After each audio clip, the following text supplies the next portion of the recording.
Just when it seemed like Sean Diddy Combs' trial couldn't get any more intense, his legal team threw a grenade into the courtroom, demanding a mistrial over what they claim is a blatant lie from a key witness. According to Diddy's lawyers, federal prosecutors introduced what they're calling demonstrably false testimony in front of the jury. The center of the controversy, a woman named Bryana Bongolan, who's not just any witness. She's a longtime friend of Cassie Ventura, Diddy's ex-girlfriend and the prosecution's star accuser. Bongolan told the court that Diddy violently dangled her off a 17th floor balcony in Los Angeles back in 2016. A horrifying accusation if true, but Diddy's lawyers say there's a major problem with that story, one that completely shatters its credibility. They dropped receipts, literally, hotel receipts, that showed Diddy wasn't even in Los Angeles when the attack allegedly happened. He was in New York City.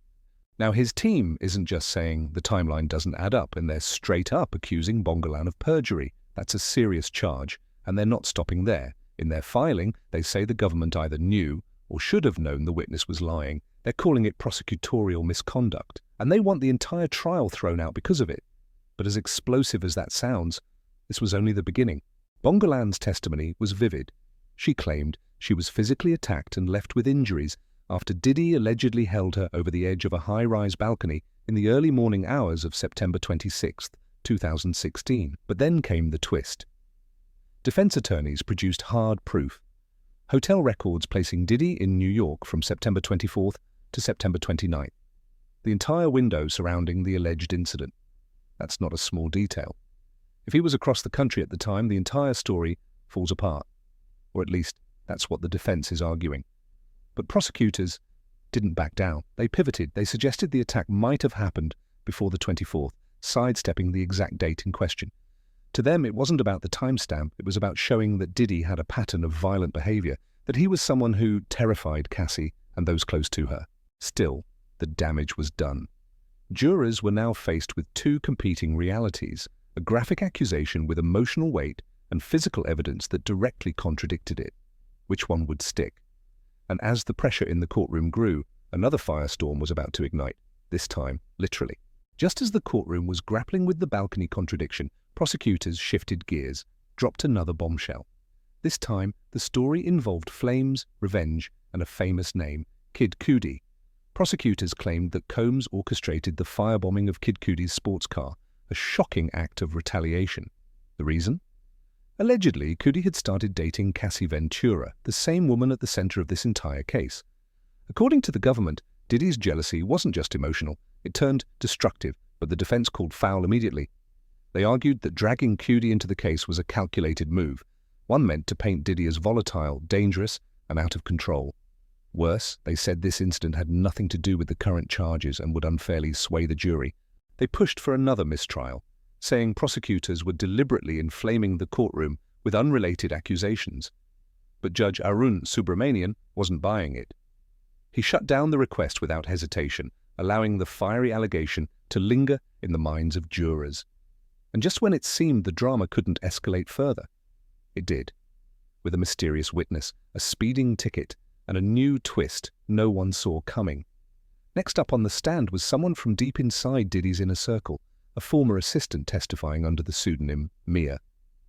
But she wasn't just there to talk about logistics or scheduling. Her testimony was raw, personal, and disturbing. Mia claimed that Diddy had sexually assaulted her, a claim that prosecutors treated as a key piece in establishing a pattern of abuse. But things got even more intense when prosecutors asked her an unexpected question. How was she able to avoid getting speeding tickets? Her answer? By name-dropping Diddy. On the surface, it might have seemed like a harmless anecdote. But the defense saw something far more strategic. They argued that this line of questioning was a subtle way to imply that Diddy had corrupt influence over law enforcement, especially the Los Angeles police. And when you connect that with earlier claims about tampered fingerprint evidence in the Kid Cudi arson case, the picture prosecutors were painting became clearer.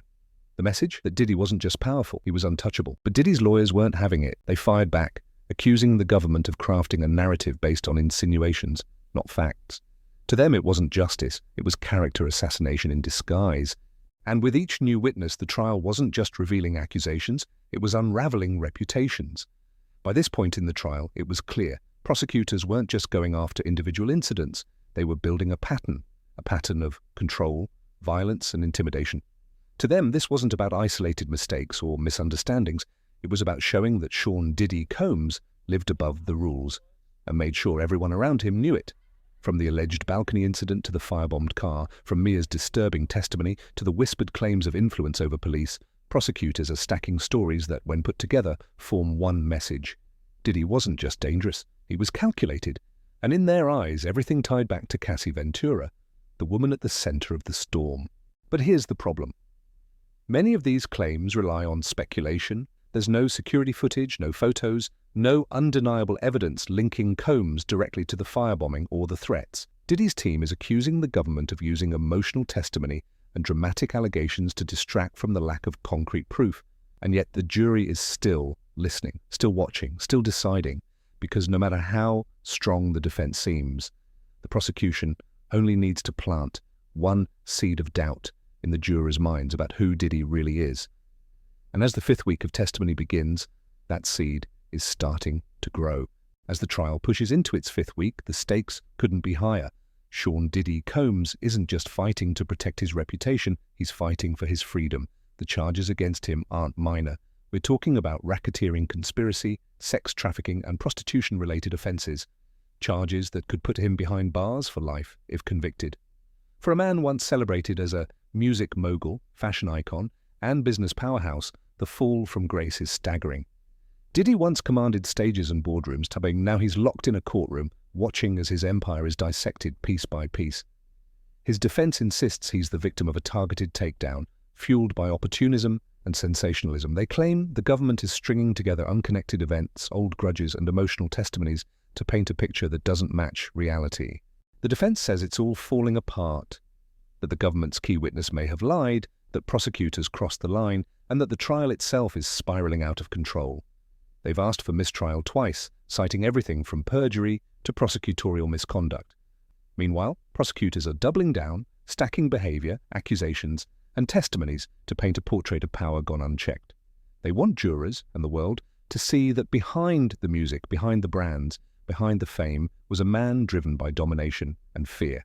But in the end, it all comes down to the jury, to the people in that room, weighing emotion against evidence, testimony against timeline, image against reality. And with each passing day, one question grows louder. Was this all a carefully constructed image, or a dangerous illusion finally unraveling?